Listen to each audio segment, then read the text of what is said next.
वालों के लिए गुरु है। अरबी वाला आ जाए ना कोई, मुझे अरबी में नाम चाहिए, कोई और अंग्रेज आ जाए, मुझे अंग्रेजी में नाम चाहिए, नहीं दे पाएंगे। सिंपल बात है। तो कबीर साहब समझा रहे हैं कि 52 अक्षर लोक त्रय, सब कुछ इन्हीं माही, ये अक्षर खिल जाएंगे, वो अक्षर इनमें नहीं। अब यहाँ 2 अक्षरों की बात आ गई। ये तो वो भी बताते हैं। अरे बताते हैं लेकिन पकड़ाते क्या हैं? बताते हैं, पकड़ाते नहीं है। जो छुड़वाना था वो पकड़ा दिया, और जो पकड़वाना था उसका कुछ पता नहीं है, उसका पता ही नहीं है। पंजाबी, उर्दू, फारसी, सारी भाषाओं में क्या है? अक्षर हैं। ये लिखने पढ़ने में आते लिखने हैं। पढ़ने के अक्षर है। तो एक छुड़ावा है, हिंदी भाषा का नाम जप रहे हो छोड़ दो, अंग्रेजी का नाम जप रहा है छोड़ दे, अरबी का नाम जप रहा है छोड़ दे, जापानी, चाइनीज, पुर्तगाली, स्पेनिश, जो भाषा का नाम छोड़ रहा है, पकड़ रहा है, छोड़ दे। अब छोड़ दिया, अब क्या बचा? अब एक लखाव है, वो आत्मा का नाम, आत्म स्वरूप, जिसको आदि अक्षर कहते हैं, जो आदमी ने नहीं बनाया। आदमी ने नहीं बनाई आत्मा, ना बना सकता है कभी, क्योंकि आत्मा अजन्मा है, नित्य है, शाश्वत है। यानी अक्षरों को छोड़ देना है और आत्म ज्ञान को पकड़ लेना है। जल में मीन प्यासी, मोहे देखत आवे हंसी, आत्म ज्ञान बिना नर भटके, कभी काबा कभी काशी। मंत्र ज्ञान बिना नर भटके नहीं बोला, आत्म ज्ञान बिना नर भटके। यानी 2 अक्षर कौन से हैं? एक है 52 अक्षर, जिसको छोड़ देना है, जो खिल जाएंगे। 52 अक्षर खिल जाएंगे, और वो अक्षर, वो कौन सा? वो आत्म स्वरूप, इनमें नहीं। वो तुम्हारा जो आत्म स्वरूप है वो 52 अक्षरों में नहीं है कि तुम 52 अक्षर ओम के लिए हरिओम जब जब के तुम्हें आत्म स्वरूप मिल जाएगा। कभी सपने में भी नहीं मिलेगा। तुम जपी बन गए, जपी। नाम सुना ना, जपी, तपी, सन्यासी। तुम क्या बन गए इस वक्त? तुम्हें क्या बना दिया गुरुजी ने? जपी। जपी।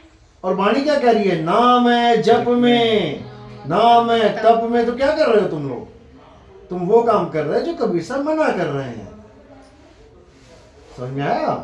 वो कह रहे हैं नाम है जप में। अब बताओ कहाँ गया तुम्हारा जप? अब तुम कहो नहीं नहीं नहीं जप में है। अच्छा, तुम कबीर साहब से बड़े हो गए, ठीक है भैया, तो करते रहो। कबीर साहब से बड़े नहीं होगे तुम। सही बात। वो कह रहे हैं नाम है जप में। अगर कोई जप कर रहा है तो याद रखना 84 जाएगा। नाम है तप में। अगर कोई तपस्या कर रहा है, 50-50 हजार साल भी तपस्या कर ले, 84 में गधा बनेगा जाके वो। और जप करने वाला भी गधा बनेगा, ये मत सोचना वो पार हो जाएगा। हजारों साल लोग सन्यासी बन के जब तप करते हैं, और उनकी भी क्या? मोक्ष नहीं हो पाती। भाई जप तप करने के बाद इंद्र का आसन मिलता है, और इंद्र क्या बनता है आगे जाके? तो फिर तुम भी तो गधे ही बढ़ोगे। तुम भी गधे ही बढ़ोगे, क्योंकि नाम है जप में, नाम है तप में। रामपाल जी महाराज ने तप को तो खंडित करवा दिया, तप नहीं करना था। अरे जप भी तो बोल रहा है वो। जप क्यों नहीं सुनाई दे रहा तुम्हें? आधी बात बता रहे, आधी छुड़वा दी, अपने काम की रख ली। जैसे सत्संग करते हैं ना, उसमें लिखा होता है ना किताब में कुछ, तो बोल भी देते खुद ही, अच्छा भाई अब हम अपने काम की बात रख लेंगे, बाकी जान देंगे। क्यों भाई? तो बताओ। अरे जब पूरी बात सच लिखी है तो तेरे काम की बात तू रख लेगा, बाकी कौन बताएगा? कमाल कर दी तुमने। सारे गुरु यही तो कर रहे हैं, अपने काम की बात रख रहे हैं, बाकी जाने दे रहे हैं। सच्चा गुरु सारी बात बताएगा, सारी बात बताएगा, और तुम्हारे काम की बात तुम्हें पकड़ाएगा, बताएगा वो सारी बात, छोड़ेगा कुछ नहीं। यानी नाम है जप में, नाम है तप में। वो तो ऐसा नहीं है कि जप को छोड़ देंगे और तप को पकड़ लेंगे, नहीं, या तप को छोड़ देंगे जप को पकड़ लेंगे, नहीं, दोनों को छोड़ देंगे।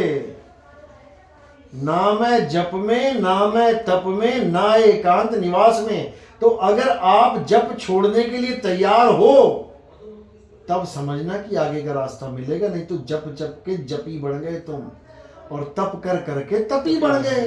बात खत्म हो गई। इतनी सी बात नहीं समझ में आ रही, बड़े बड़े ज्ञानी बने बैठे हैं। तो साहिब ने मंत्र तंत्र को सब झूठ बोला। तंत्र मंत्र सब झूठ है, इनमें न भर में कोई, सार शब्द जाने बिना कागा हंस न होए। मंत्र जप के कोई कागा हंसा थोड़ी नहीं बन जाएगा। मंत्र जप के वो जपी बन जाएगा, और जपी तपी सन्यासी ये सब 84 के ढो रहे हैं। ये 84 में जाने की टिकट कटवा के बैठे हुए हैं। तो कबीर साहब का ज्ञान समझना है तो 52 से आगे जाना पड़ेगा, 52 को त्यागना पड़ेगा। जो नर पड़े 52 के फेरा, सो नर जानो काल के चेरा। जब 52 का टूटे डोरा, सहजे छूटे काल झकोरा। फिर नहीं आए फिर नहीं जाए, सार शब्द में रहे समाये। सार शब्द कोई मंत्र नहीं है कि तुम सार शब्द लेके आ गए। क्या है सार शब्द? रामपाल जी का सार शब्द ओम सोहंग सत्य कबीर, ये सार नाम है। अब इसी में सार शब्द जब देंगे तो कबीर में इलाके में आकर डंडा लगा देंगे, बन जाएगा ओम सोहम सत्य कबीरा। हो गया इनका सार शब्द। बताओ, बेवकूफ बना दिया दुनिया को, बेवकूफ बना दिया दुनिया को। पहला नाम है सत सुकृत अविगत कबीर।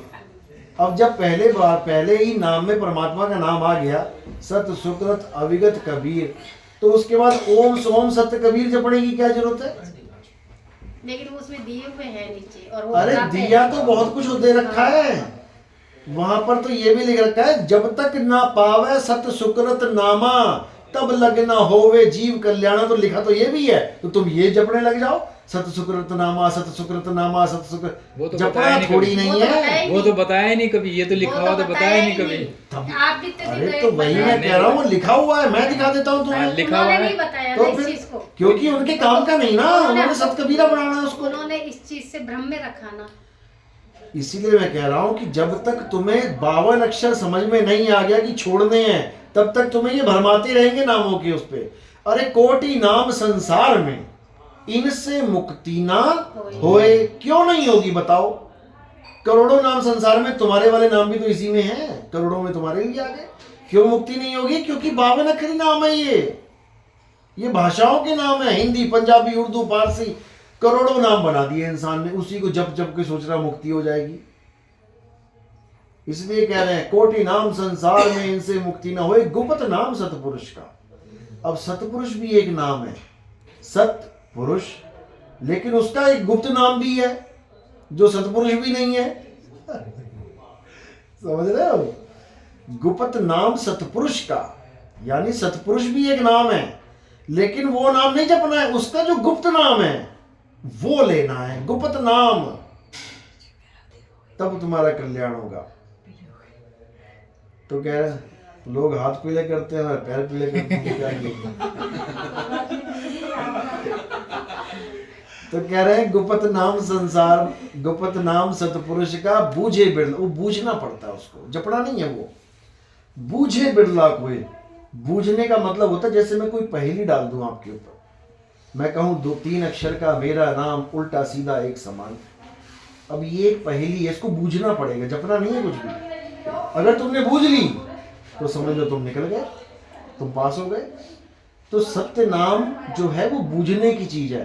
कबीर सागर की पहली लाइन पढ़ना, कबीर सागर की पहली लाइन पढ़ लेना, सत्य नाम है सार, बूझो संत विवेक करी, उतरो भवजल पार, सतगुरु का उपदेश यही। खत्म कहानी, भवसागर ही पार कर दिया केवल 1-2 लाइनों में। क्या लाइन है? सत्य नाम है सार, कि सत्य नाम ही सार शब्द है। अलग अलग मत समझ लेना इसको कि सतनाम मिल गया जी मुझे, अब सार नाम मिलेगा जी, उसके बाद सार शब्द मिलेगा। तो तुम्हारे कहने का मतलब हो गया आज मुझे पानी मिला है, कल मुझे वाटर मिलेगा, परसों मुझे जल मिलेगा। तो ये बेवकूफ है वो जो ऐसा सोचेगा। ये सब चीजें गुरुजी में ऐसे करना चाहते हैं, जैसे रामपाल जी गुरुजी ने तो ये बताई, नाम ले लो, फिर सार नाम ले लो, फिर ये नाम ले लो। लेकिन 20 साल तक राधा स्वामी जी का नाम हमने लिया था, उन्होंने सिर्फ एक ही शब्द नाम बताए थे, एक तो जपना है, एक एहसास करना, 2 ही तरह का नाम है। लेकिन वो बोल के भी नहीं बताए जाएंगे, भजन सिमरन कहते हैं। भजन सिमरन, भजन और सिमरन करना। तो ये सब जो बातें ना आप बताए उनसे मिलती है, इनसे नहीं मिलती। बिल्कुल, क्योंकि वो जो है ना वो फिर भी शब्द की महिमा क्योंकि मैंने भी गा रहा है। 20 साल उनका नाम लिया है। राधा स्वामी तब भी शब्द की महिमा गा रहा है। हाँ। लेकिन रामपाल जी महाराज को शब्द की महिमा नहीं पता, उनको अक्षरों की महिमा समझ में आ रही वो है। अक्षर ही बता रहे हैं। वो केवल जाप में फंसे हैं, वो जप के अलावा कुछ नहीं है उनके पास। लेकिन ऐसा सुना है कि जो राधा स्वामी जी नाम दे रहे हैं उनसे भी इंसान के आगे मोक्ष नहीं होगा। नहीं होगा, क्योंकि वो भी शब्द की परख नहीं कर पाए। राधा स्वामी जो नाम तो लेके वो बैठे, अपन कैसे होए वो चीज? अरे सब कुछ दे रखा है, वो तो कोर्स आप कंप्लीट करोगे ना, आपको सब समझ में आ जाएगा। राधा स्वामी जो है वो कौन से नाम की महिमा गा रहे हैं? एक तो वो शब्द की महिमा गा रहे हैं 5 नाम की, वो तो खुद कह देते हैं कि ये तो 52 अक्षरी नाम है। हाँ, ये तो सिमरन हो गया। भजन क्या है? भजन के अंदर अलग करना है। कैसे करेंगे? कानों में उंगलियां डाल के, वो है भजन। उससे क्या होगा? उससे हमें नाद सुनाई देगी, आवाज। कितनी आवाजें? 5 ही आवाजें सुनाई दे जाएंगी। अब उन 5 आवाजों को सुनने वाली जो आवाज है उसको कहते हैं अनहद नाद। अनहद शब्द। बस इसी को समझना है। जाप मरे अजपा मरे, अनहद भी मर जाए। यानी जो बाबा जी राधा स्वामी वाले जो अनहद नाद की बात कर रहे हैं, कबीर साहब कह रहे हैं ये भी मर जाएगा, खत्म हो जाएगा ये भी। जाप मरे अजपा मरे, अनहद भी मर जाए, सूरत समाए शब्द में, वाको काल ना खाए। अब ये कौन सा शब्द है जिसमें सूरत समाएगी? ये राधा स्वामी को नहीं पता। हाँ, उन्होंने ये चीज बस अब जो आगे की बात है शब्द सूरत समाए शब्द में, वो आपको यहाँ पे समझ में आएगी बात हमारे पास कि सूरत को शब्द में समाना कैसे है। और जब तक सूरत शब्द में समाई नहीं तो मुक्त नहीं हो सकती। नहीं हो सकता। मजाल मतलब ही नहीं है,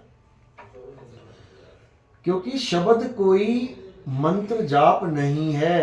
मंत्र का जाप नहीं होता ऐसा। शब्द एक स्थान है जिसमें तुमने रहना है। सूरत समाए शब्द में। जैसे अभी आप इस वक्त कहाँ समाये हुए हो? इस कमरे के अंदर समाये हुए हो। बाहर कितनी ठंड पड़ जाए, बाहर कितनी बारिश हो जाए, क्या तुम्हारे ऊपर एक बूंद गिरेगी? यहाँ पे नहीं गिरेगी। बाहर स्नोफॉल हो जाए, बर्फ गिर जाए, तुम्हारे ऊपर बर्फ गिरेगी क्या? नहीं गिरेगी। क्यों? क्योंकि तुम कमरे में समा गए।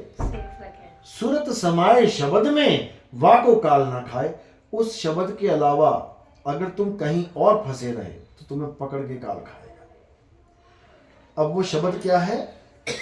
वो शब्द ही नाम है। जब गुरु नाम देता है तो नाम जाप नहीं देता कि जप लेना नहीं, वो तुम्हारी सूरत को शब्द का एड्रेस बताता है कि तूने जाना कहाँ है और जाना कैसे है।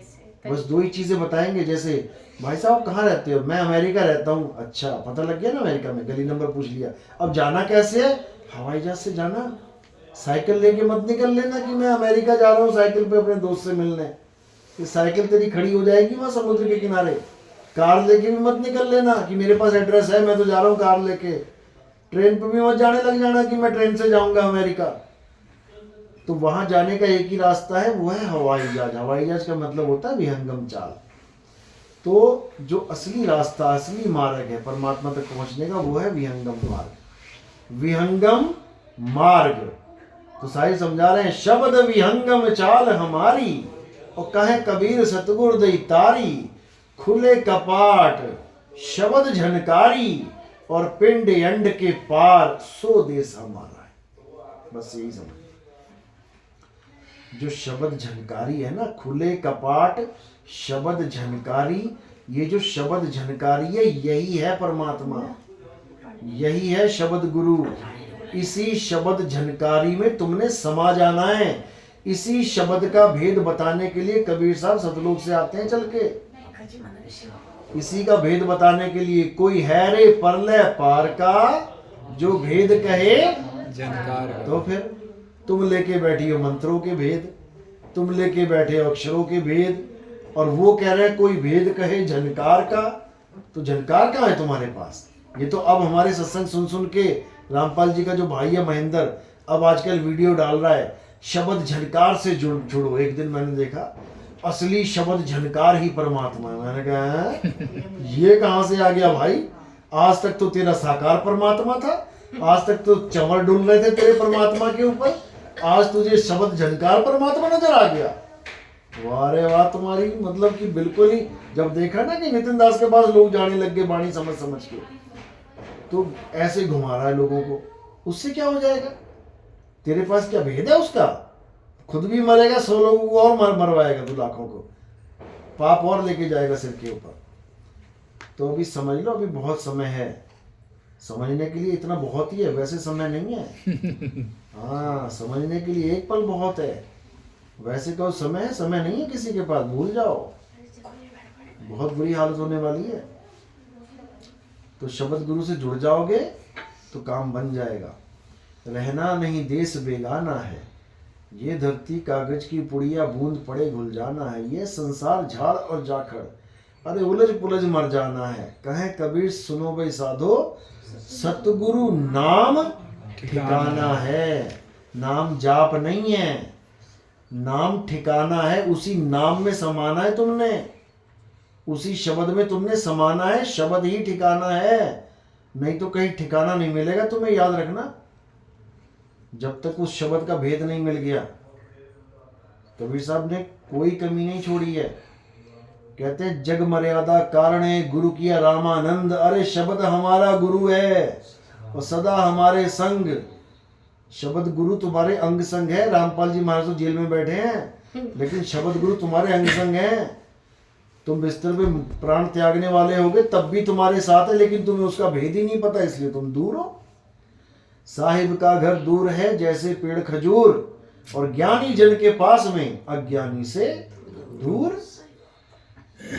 बस सूरत लगाने की देर है। जैसे मृतशैया पे तुम पड़े हो और जैसे ही प्राण निकलने वाले हैं, अब तुमने क्या करना है, केवल अपनी सूरत घुमानी है, यानी शरीर से हटा के शब्द में लगा देनी है। अभी ये सूरत कहाँ है, शरीर में बैठी है। ये शरीर में बैठ के अपने आप को शरीर मान रही है, और जैसे ही अंत समय आएगा शरीर को छोड़ना है और सीधे सूरत को शब्द में लगा देना है। रामपाल जी हम नहीं लगाना है कि रामपाल जी आएंगे लेने, राधा स्वामी वाले कह रहे हैं बाबा जी आएंगे लेने, मधु परमहंस वाले कह रहे हैं वो साहिब जी आएंगे लेने। कोई लेने वेने नहीं आएगा। तो उड़ जा हंस अकेला, कहाँ है दूसरा हंस, कोई नहीं आएगा लेने वेने। भूल जाओ इस चीज को, दिमाग से निकाल दो बिल्कुल। कहते हैं एक डाल दो पंछी बैठे, एक गुरु एक चेला, और गुरु की करनी गुरु भरेगा। कहाँ भर रहा है गुरु, हिसार जेल में। गुरु की करनी गुरु भरेगा, चेले की करनी चेला। तुम आजाद बैठे हो, क्यों? क्योंकि तुमने ऐसा कोई कर्म नहीं किया कि तुम्हें जेल में जाना पड़े। गुरु ने कर डाला तो वो जेल में बैठा है। क्योंकि कबीर साहब ने दोनों का निबेड़ा किया है। गुरु का मतलब ये नहीं कि गुरु ही हो गया जी, परमात्मा ही बन गया वो। यहाँ गुरु को भी हिसाब किताब देना पड़ता है। तो इसलिए कह रहे हैं कि कहें कबीर सुनो भाई साधो, ना कोई गुरु ना चेला, पर तू उड़ जा हंस अकेला। हंस को केवल एड्रेस पता लगना चाहिए, पंख उसके पास है। हंस के पास पंख है कि नहीं है? है सर। जब है तो दूसरे का क्या उसके सिर पे बैठ के जाएगा? तुम्हारे पास भी कार है, तुम्हारे गुरु के पास भी कार है, और तुमने जाना है किसी तीसरे स्थान पे, तो गुरु अपनी कार से जाएगा, तुम अपनी कार से। तब तुम्हारी कार अपनी कार के ऊपर रख के थोड़ी ले जाएगा वो। या तो दिखा दो कि एक हंस दूसरे के ऊपर बैठ के उड़ रहा है। एक हंस दूसरे को कभी सिर पे नहीं बैठाता। दोनों को एड्रेस पता होता है। देखो तुम पक्षी जा रहे हैं लाइन में, सैकड़ों ऐसे वी शेप में जाते हैं पक्षी उड़ते हुए, लंबी दूरी तय करते हुए। देखो सारे उड़ रहे हैं कि नहीं उड़ रहे? बताओ जरा किसने किसको उठा रखा है?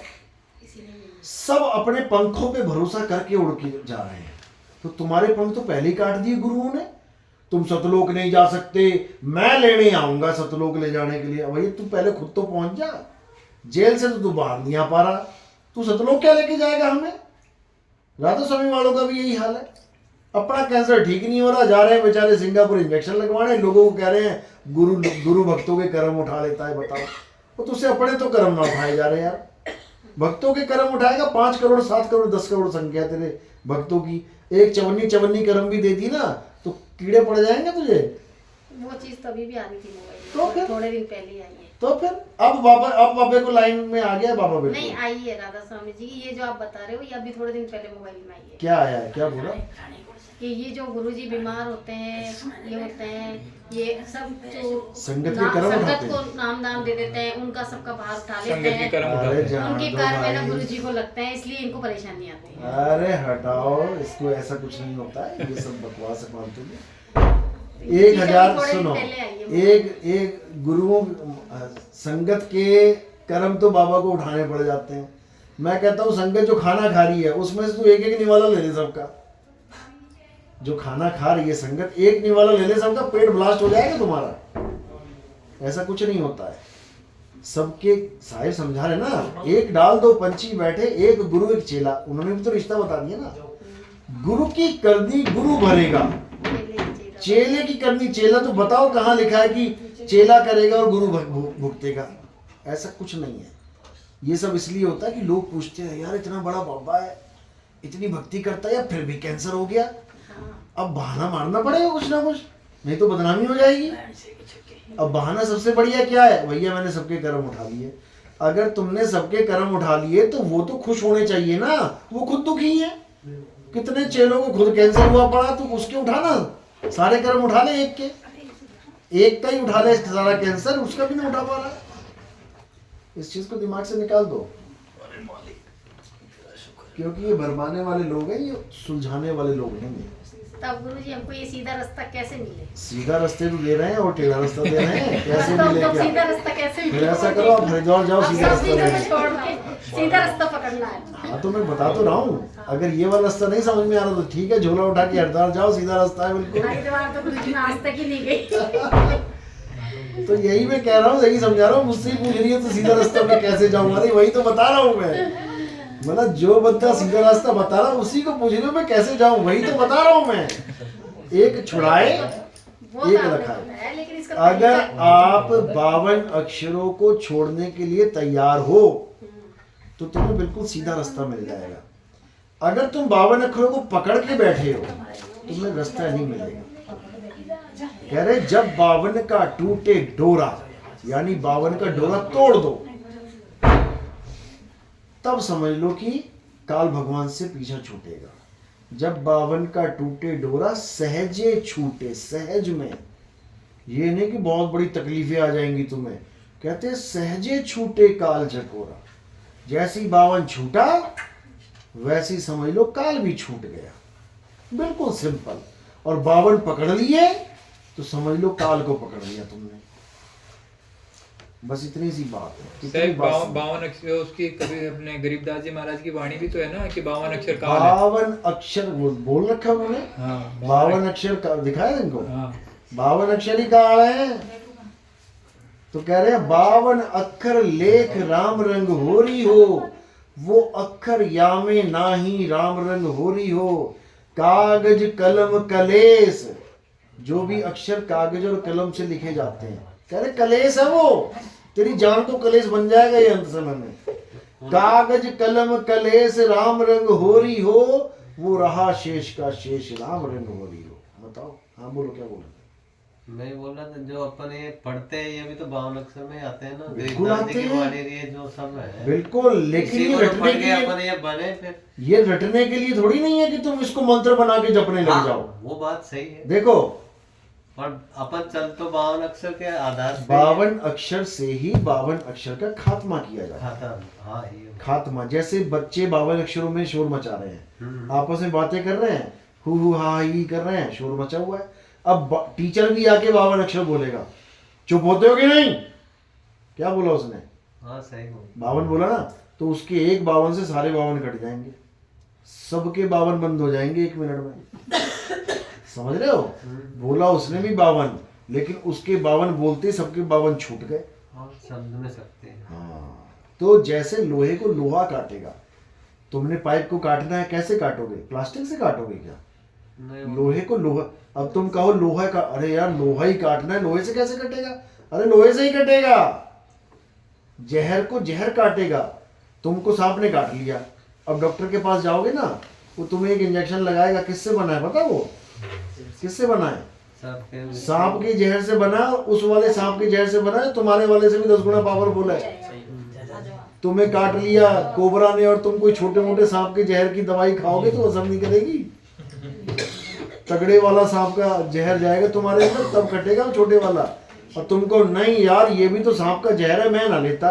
अरे ले तो तू पहले ही चुका है, अब तो ये काटेगा। इसी प्रकार जब हम 52 अक्षर देते हैं ना पहली दीक्षा में, लोग कहते हैं "हैं, आप भी तो 52 ही दे रहे हो। अरे भैया ये 52 दे रही ना, वो तेरे 52 काटेगा।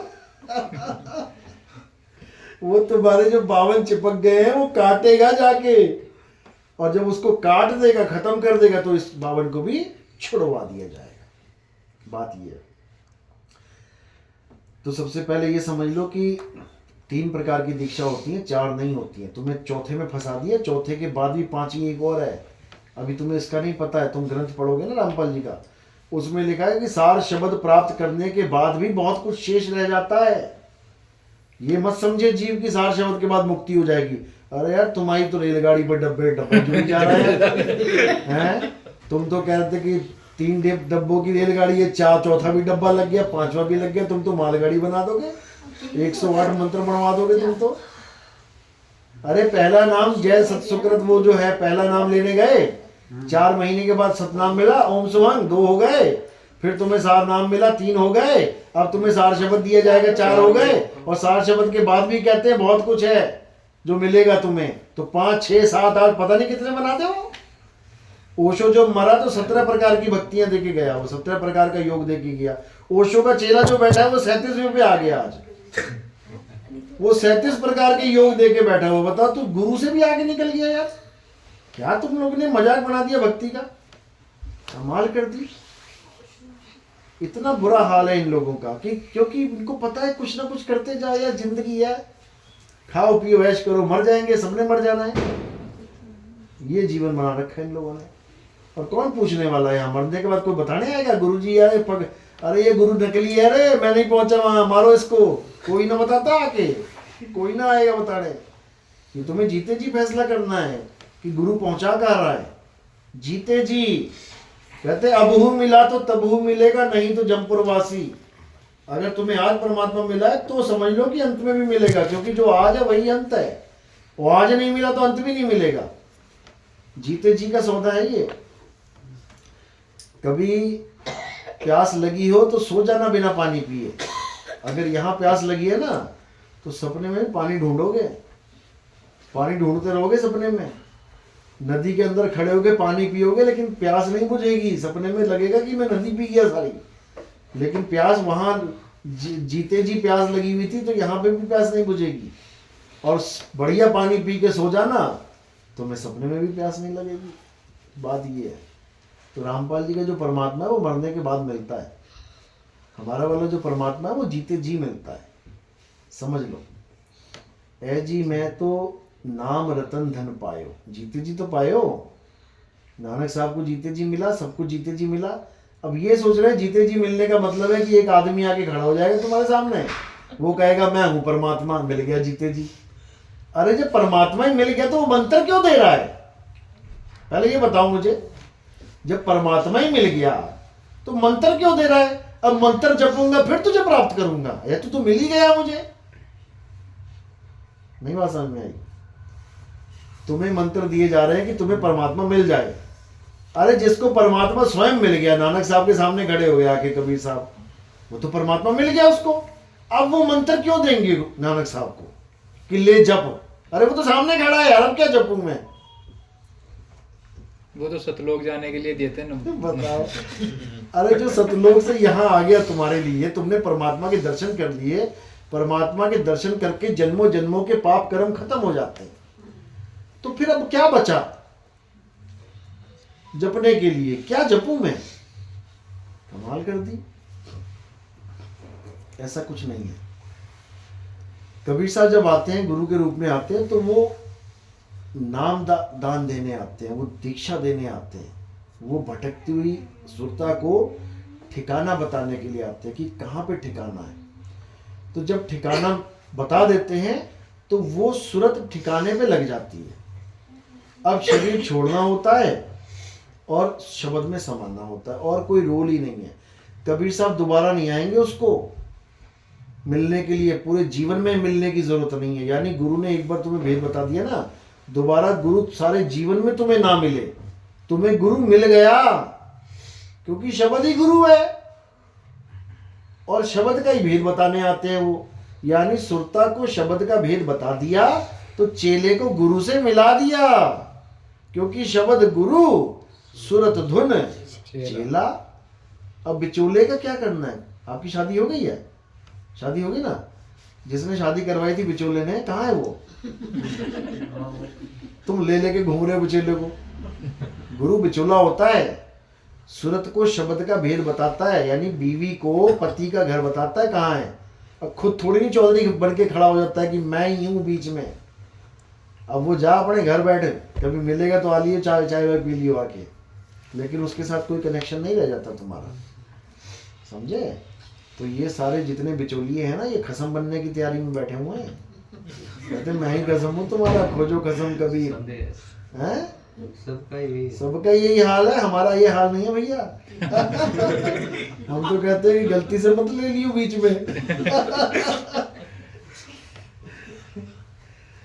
हमारा काम है भेद बताना, ठीक है ना? एक छुड़ाए एक लखाए, एक छुड़वा दिया जाएगा एक लखा दिया जाएगा, सुरता को खसम बता दिया जाएगा कहाँ है।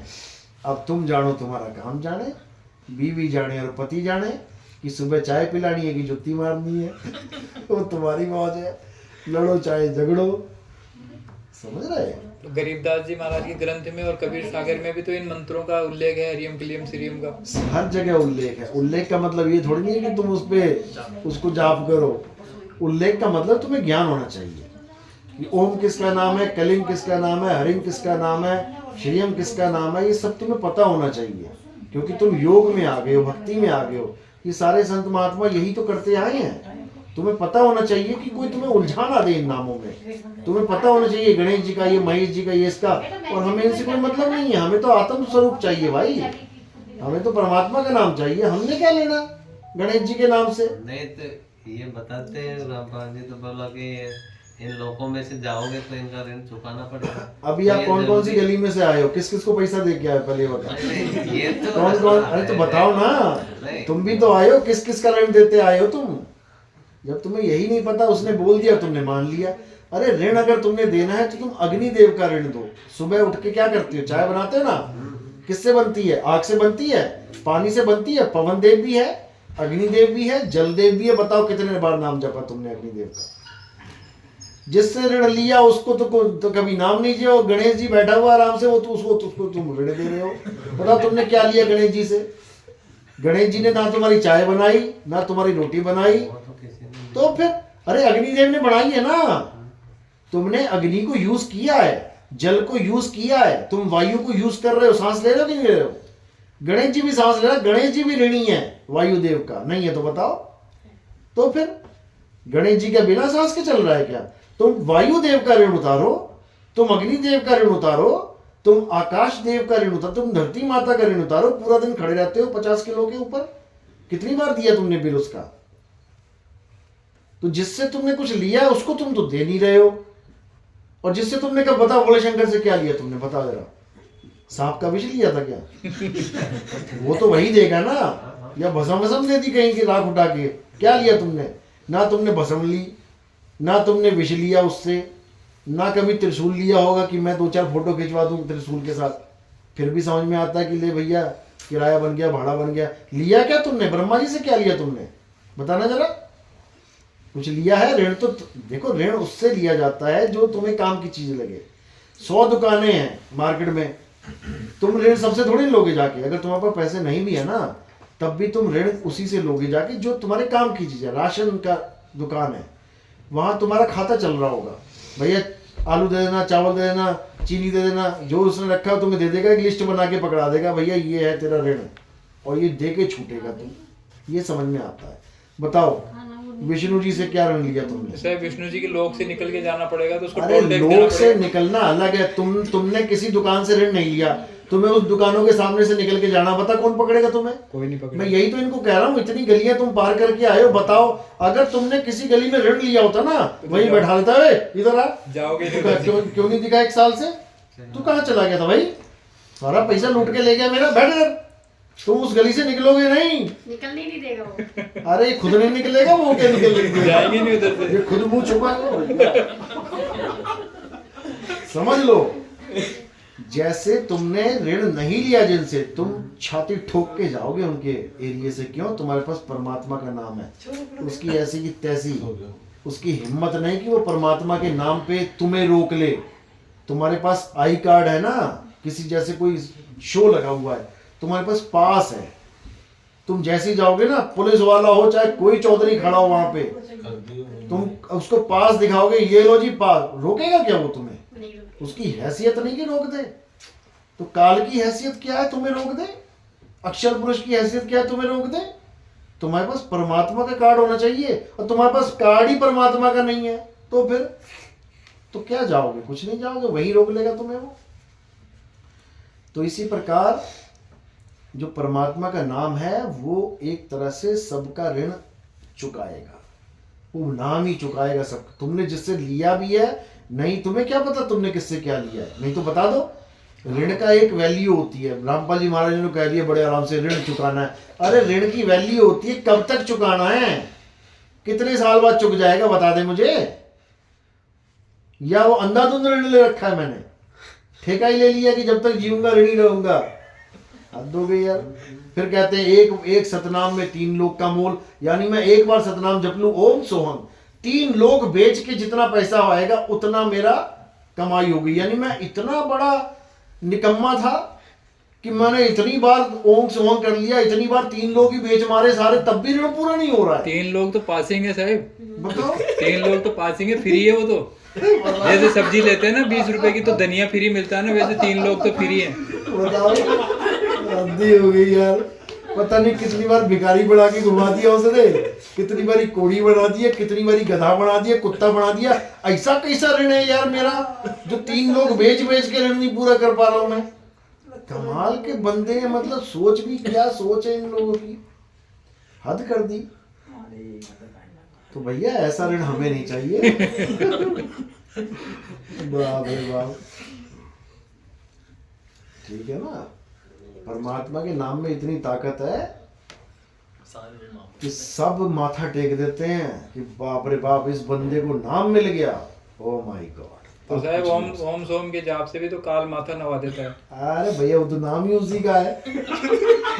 बताओ, काल का नाम, मतलब रावण को मारने चले हो तो कहो जय रावण, रावण कहेगा महाराज। कमाल हो गई, मेरे से ज्यादा आपको रावण का नाम लेके रावण का माथा झुकाने चले हो। पता है। क्या बात, ऐसा नहीं। तो सर वो बताते हैं जब ओम सोम का जाप करते हैं, सारनाम का जाप करते हैं, त्रिकुटी पे रामपाल जी महाराज मिलेंगे, कबीर साहब उनका रूप धारण। ये तो मुझे नहीं पता, लेकिन हिसाब चलेगा मिल जाएगा। नहीं आपको मिले देंगे अभी। कौन? रामपाल जी महाराज? मैं त्रिकुटी पे गया ही नहीं। देखो त्रिकुटी पे क्या है समझ लो, त्रिकुटी पे मन का खेल है। त्रिकुटी पे मन का खेल है। मन क्या करता है, जिस भी गुरु की तुम शरण में बैठे हो तुम्हें उस गुरु की शक्ल दिखा देता है, और कुछ नहीं करता मन।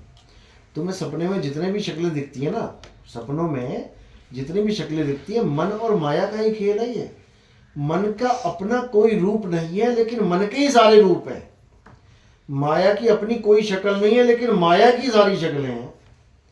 अर्जुन को जब काल भगवान ने विराट रूप दिखाया तो उसमें क्या दिखा, उसमें शक्लें ही शक्लें दिखी, इतनी सारी शक्लें दिखी। अर्जुन कंफ्यूज हो गया, कहता बाप रे बाप, जहां देखो वहां पर आप ही आप हो, आप ही आप हो, इतनी शक्लें, इतने लोग, इतने, अरे कौन हो तुम? तब वो कहता मैं काल हूं और सारी सृष्टि को खत्म करता हूं मैं।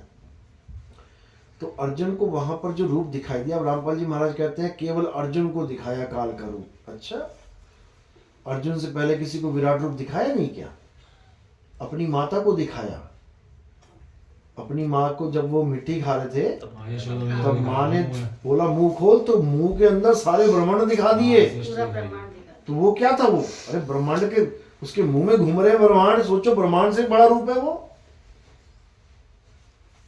उसके बाद कह रहे हैं कि किसी को नहीं दिखाया, किसी को नहीं दिखाया। अर्जुन के वो कह भी रहे हे अर्जुन, ये रूप मैंने केवल तुझे दिखाया है, किसी को नहीं दिखाया। बर्बरीक देख रहा तेरा रूप, बर्बरीक को क्यों नहीं दिखाया? संजय देख रहा है, संजय को भी दिखा दिया, फिर कहाँ रह गया केवल अर्जुन? लेकिन इनके समझ में नहीं आ रही बात।